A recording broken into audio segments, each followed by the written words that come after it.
Hello friends जय जगन्नाथ आमे आलोचना करुछंती डॉक्टर सुरेंद्र कुमार महाराणांकर ओडिया साहित्यर इतिहास तो आज आमे जो आधुनिक पर्वर कवि मानक आलोचना करुछंती जनक पर जणे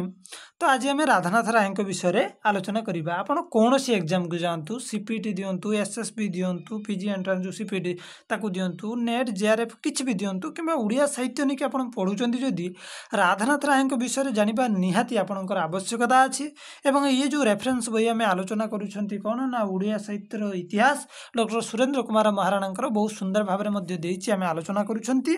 तो जहाँ भी हो आज आम राधानाथ राय विषय जाना कारण आधुनिक जुगर ये जन भित्ति प्रस्तर बा ये ही भित्तिभूमि कही स्थापन करते कि आम एभली जान पिलर बा स्तंभ मुख्य स्तंभ होती किए रे ना राधानाथ राय तो राय विषय आज आम बहुत किसी जाना और कौन लिखिं कौन तर सब ये क्लास टी लंबा जहाँ भी हो आप प्रयास करूँ रही कहीं मुझे कौन समय वेस्ट करूनी कि समय वेस्ट कर बेसी कथा आपको कहबिनी जहाँ आवश्यक जहाँ को आपको बुझे पारि से ही कहबी जहाँ भी हो विषय वस्तु को जीवा ठीक अच्छे। राधानाथ राय जन्म हुए के 1848 एवं मृत्यु तंकर 1908 ठीक अच्छे। तो देखूँ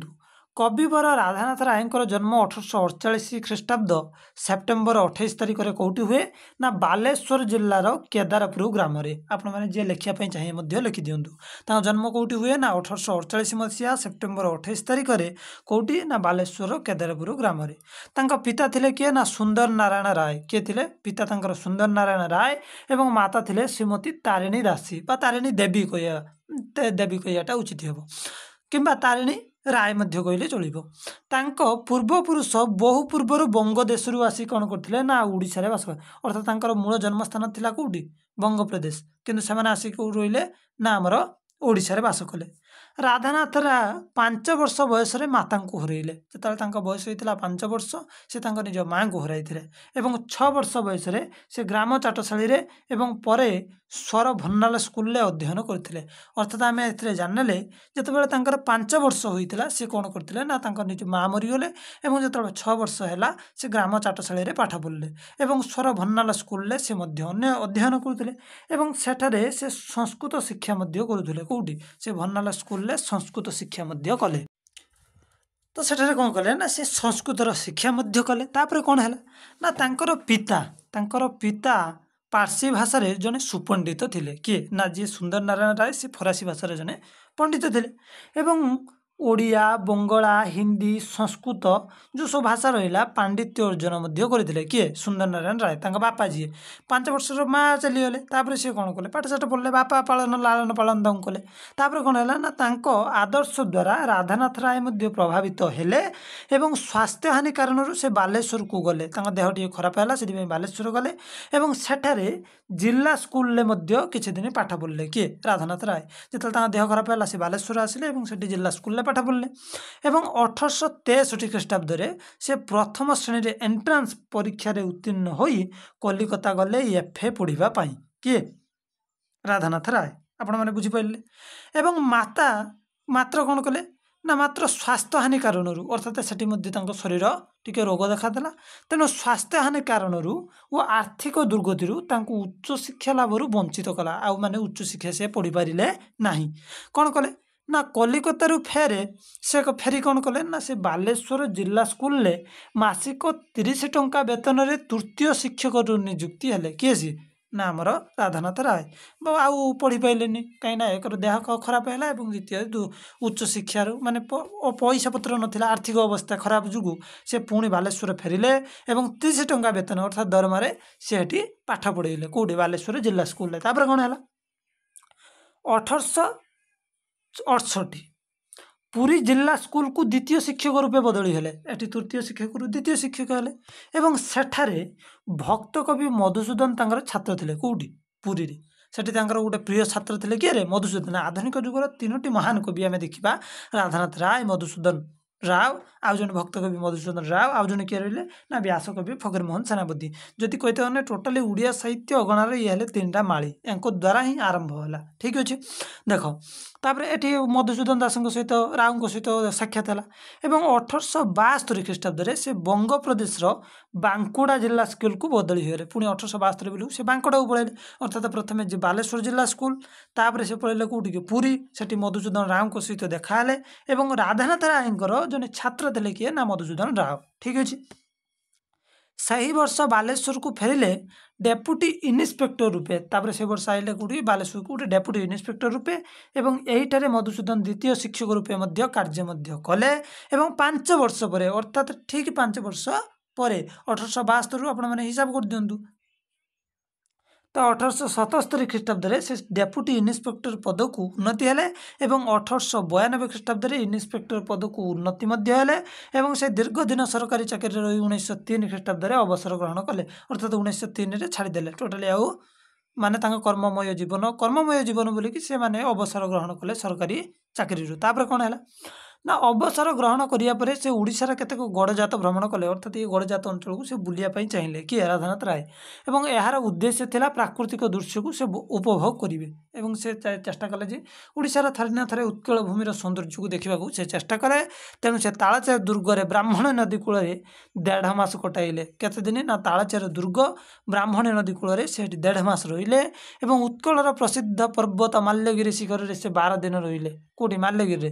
ଏହିପରି କେତେ ମାସ ସେ ଗଡ଼ଜାତ ଭ୍ରମଣ କଟାଇଲେ। ଏହାପରେ ସେ ସାମାନ୍ୟ ଜ୍ୱରରେ ଆକ୍ରାନ୍ତ ହେଲେ ଏବଂ ରୁଗ୍ଣ ଶରୀର ଏବଂ ବୃଦ୍ଧାବସ୍ଥା ହେତୁ ଏହି ସାମାନ୍ୟ ଜ୍ୱର ତାଙ୍କୁ ଶଯ୍ୟାଶାୟୀ କଲା ଏବଂ ଶେଷରେ 1908 ଖ୍ରୀଷ୍ଟାବ୍ଦ ଏପ୍ରିଲ 17 ତାରିଖରେ ସ୍ୱର୍ଗ ପଥରେ ଯାତ୍ରୀ ହୋଇଗଲେ।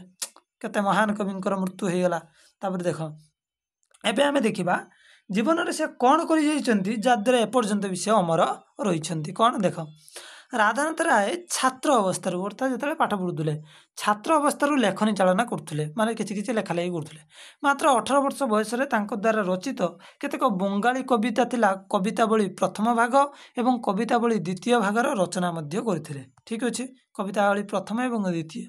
ସେ କ'ଣ କଲେ ନା ମେଘଦୂତର ଅନୁବାଦ କଲେ ଏବଂ ସେ କଳାପ୍ରେମୀ ତଥା ସୌନ୍ଦର୍ଯ୍ୟବାଦୀ ଥିଲେ କିଏ ସେ ରାଧାନାଥ ରାୟ। ଫଳରେ ତାଙ୍କୁ ବହୁ ରାଜଦରବାରରେ ତାଙ୍କୁ ବହୁ ସମ୍ମାନ ମିଳିଥିଲା। ସେ ଜଣେ ସୌନ୍ଦର୍ଯ୍ୟବାଦୀ ଜଣେ କଳାପ୍ରେମୀ ଥିଲେ ତାଙ୍କୁ ସମସ୍ତେ ସମ୍ମାନ କରୁଥିଲେ। ସେଥିପାଇଁ କୁହାଯାଏ ରାଜା ପୂଜା ପାଏ ଆପଣା ଦେଶରେ କିନ୍ତୁ ବିଦ୍ୱାନ ପୂଜା ପାଏ ଦେଶ ଆଉ ବିଦେଶରେ। ଯାହା ବି ହେଉ 1866 ଖ୍ରୀଷ୍ଟାବ୍ଦରେ ସେ ବ୍ରିଟିଶ ସରକାର ତାଙ୍କୁ କ'ଣ କଲେ ନା ରାୟ ବାହାଦୁର ଉପାଧିରେ ଭୂଷିତ କରିଥିଲେ। କାହାକୁ ରାଧାନାଥ ରାୟଙ୍କୁ ରାୟ ବାହାଦୁର ଉପାଧି 1876। ଦେଖିବା ରାଧାନାଥଙ୍କର ରଚନାବଳୀ କ'ଣ ସବୁ ଥିଲା ଆମେ ଏବେ ଦେଖିବା। ରାଧାନାଥଙ୍କର ରଚନାବଳୀ ଦେଖ କ'ଣ ରଚନାବଳୀ ନା ବଙ୍ଗଳାରେ ସେ କ'ଣ ଲେଖିଥିଲେ। ଦେଖ କବି ବଙ୍ଗଳାରେ କ'ଣ ଲେଖିଥିଲେ ନା କବିତାବଳୀ ପ୍ରଥମ ଭାଗ 1868 ଦ୍ୱିତୀୟ ଭାଗ 1872ରେ ଏ ବଙ୍ଗଳା ରଚନା ଥିଲା। ତାପରେ ସେ ଅନୁବାଦ କରିଥିଲେ। ପ୍ରଥମେ ହେଲା ବଙ୍ଗଳା ରଚନାରେ ଆମେ ଦେଖିଲେ କ'ଣ ଦୁଇଟି ଜିନିଷ ଗୋଟେ ହେଲା ପ୍ରଥମତଃ ଆମେ ଦେଖିଲେ କ'ଣ ବଙ୍ଗଳା ରଚନାରେ ପ୍ରଥମେ କବିତାବଳୀ ପ୍ରଥମ ଭାଗ ଦ୍ୱିତୀୟ ଭାଗ। ତାପରେ ଅନୁବାଦ କ୍ଷେତ୍ରରେ ତାଙ୍କର ଭୂମିକା କ'ଣ ଥିଲା ନା ମେଘଦୂତକୁ 1873ରେ ଅନୁବାଦ କଲେ। ତୁଳସୀ ସ୍ତବକ ଇଟାଲୀୟ ଯୁବା ଗୋଟେ ଗଦ୍ୟ ଏଟା ମଧ୍ୟ କ'ଣ ହେଇଥିଲା ଅନୁବାଦ ହେଇଥିଲା। କାବ୍ୟ ମଧ୍ୟରେ କ'ଣ ଥିଲା କାବ୍ୟ କବିତା ମଧ୍ୟରେ କ'ଣ ଦେଖିବା ବଙ୍ଗଳା ରଚନା ଚାଲିଗଲା ଅନୁବାଦ ଚାଲିଗଲା। ଏବେ କାବ୍ୟ କବିତାକୁ ଦେଖିବା। କାବ୍ୟ କବିତା ମଧ୍ୟରେ କ'ଣ ଥିଲା ନା କାବ୍ୟ କବିତା ମଧ୍ୟରେ ଆମେ ଯଦି ଦେଖିବା ତାଙ୍କର କ'ଣ ରହିଥିଲା ନା ପ୍ରଥମେ ଥିଲା ଓଡ଼ିଆ କବିତା ଗଳି 1876